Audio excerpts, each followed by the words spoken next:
Hello, welcome to my channel where I do book reviews. Today I'm going to be reviewing A Spy in the House of Love by Anaïs. I'm not sure if I'm saying her name right, but I think she was born in France and this book was published in 1954. And they say it's kind of loosely based off of her life, even though it's fictional. And it's about a married woman who just really can't stop having affairs, and she's very addicted to love and desire, and she pursues these sexual relationships in the same way a man would. She wants to be very detached, but also she wants the safety that comes from this paternal figure in her husband, and she's truly afraid of losing her husband, and so she has a huge fragmentation of herself, and there's many different versions of her. Her name is Sabina, and it kind of tracks through these 4 different love affairs that she experiences, and it talks about, it's a very feminist book about a woman owning her sexuality, navigating her sexuality in the 1950s, where that's very stigmatized and looked down upon. And I'm not going to spoil it, but the ending was truly beautiful, and I thought I would just read some of my favorite excerpts that really talk about the fragmentation of self that she experiences, and also her attitude towards desire and the heteronormative life cycle that a lot of us feel pressured to adhere to in order to find fulfillment. But thanks for watching. She understood Duchamp's painting of a nude descending a staircase, 8 or 10 outlines of the same woman, like many multiple exposures of a woman's personality, neatly divided into many layers, walking down the stairs in unison. If she went to Alan now, it would be like detaching one of these cutouts of a woman and forcing it to walk separately from the rest, but once detached from the unison, it would reveal that it was a mere outline of a woman, the figure design as the eye could see it, but empty of substance, this substance having evaporated through the spaces between each layer of the personality, a divided woman indeed, a woman divided into numberless silhouettes. So Sabina from this passage clearly has severe fragmentation of the self because she's presenting different versions of herself to her different lovers, including Alan, her husband. So she's afraid to return to Alan in this state of fragmentation because she's afraid that she's going to betray her sexual escapades with other men, and it's ruining her mental health. She's feeling very guilty about what she's doing behind her husband's back, but at the same time, she can't put any limits on her sexual freedom, and she's really struggling with this internal conflict. And with the painting that I showed, it's very interesting because Sabina, when she looks at that painting, she sees that it's clearly a woman who's descending down this staircase. When you actually look at the painting and other people interpret the painting, it's unclear if there's any identifiable gender attached to this nude painting. It doesn't really have a womanly figure, but nonetheless, it's a human figure that's a nude descending down this staircase. But she projects her own feelings of fragmentation, not knowing her identity, feeling lost, feeling guilty, feeling insecure onto this painting by someone who was very involved in the Cubism movement in Paris. And she feels very lost at this point in the book, and she's struggling to return back to her husband, even though he provides her this very superficial sense of care and protection, because she views him as this paternal figure, kind of like her home base, whereas her lovers provide her with this sense of excitement and sexual exploration. And yeah, she just doesn't know who she is and is presenting so many different versions of herself that she just feels incredibly lost. Moonlight fell directly over her bed in the summer. She lay naked in it for hours before falling asleep, wondering what its rays would do to her skin, her hair, her eyes, and then deeper to her feelings. Her attraction for it, her desire to bathe in its rays, explained her repulsion for home, husband, and children. She began to imagine she knew the life which took place on the moon, homeless, childless, free lovers, not even tied to each other.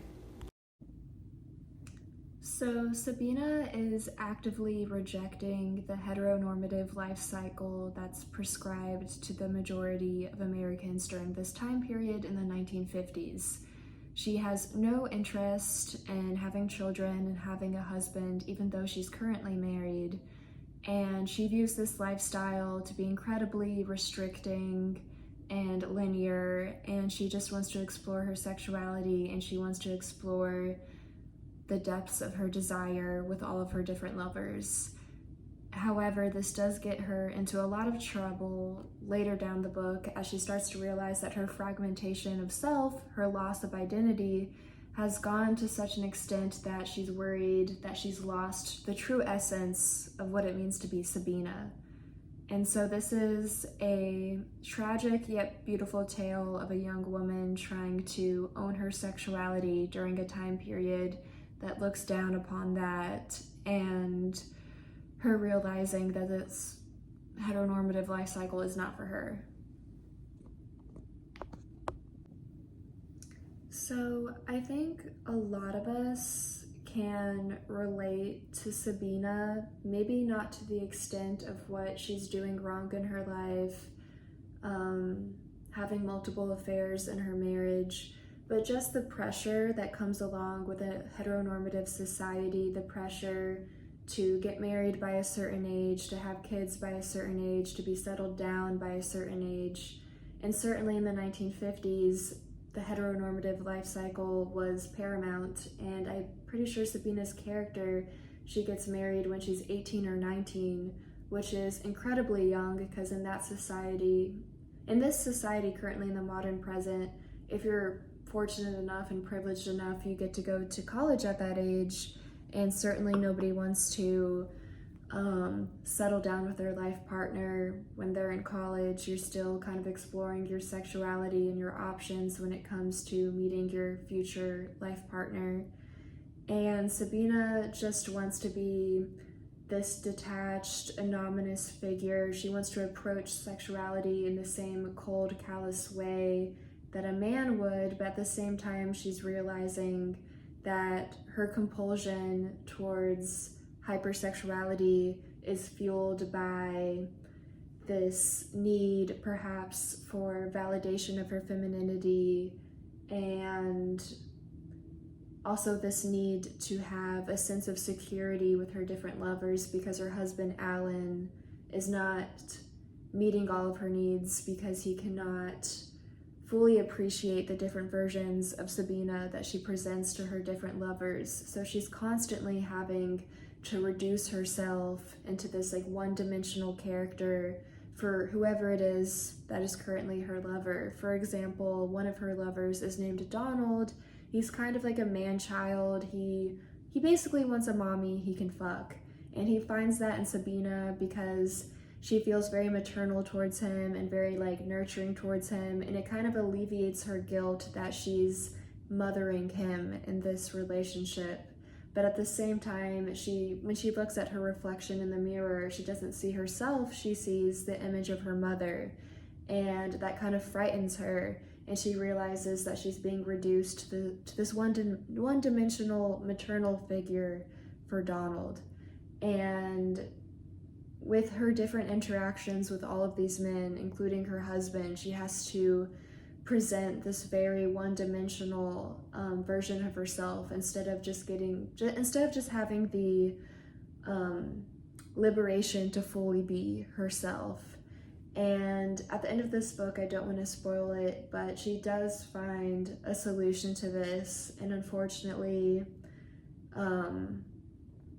you have to go through sorrow before things get significantly better in your life, and that's what she realizes at the end of this book. And she realizes that this system that she's created of having multiple affairs with different men is not sustainable because there are so many different versions of herself that she just simply cannot keep up, and it's stripping her of her mental health, and she's just tired, she's paranoid.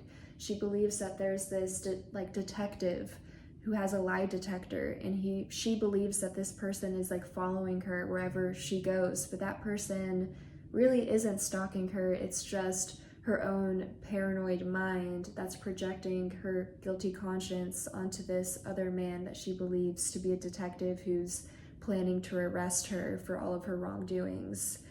And so she has this deep need for security that she finds in her husband because he provides this paternal sense of protection and safety, which conflicts with her other need for sexual freedom and the freedom to be herself with these different men.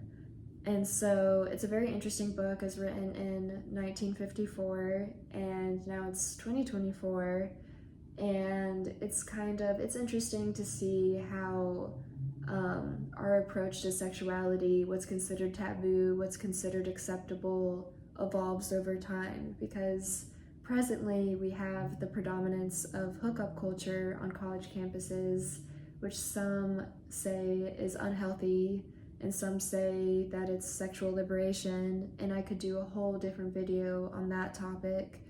But it's very interesting to pay attention to our attitudes towards sexuality, especially since we're a nation that's founded on puritanical values, which I believe tend to be for the worst. But yeah, throughout this book, as I was reading, I felt sorry for Sabina and her loss of self, and at the same time her drive to feel whole, to feel like she is her truest self, or the most authentic version of herself. So thank you so much for watching. I'm trying to make shorter videos that are more watchable, and thank you so much.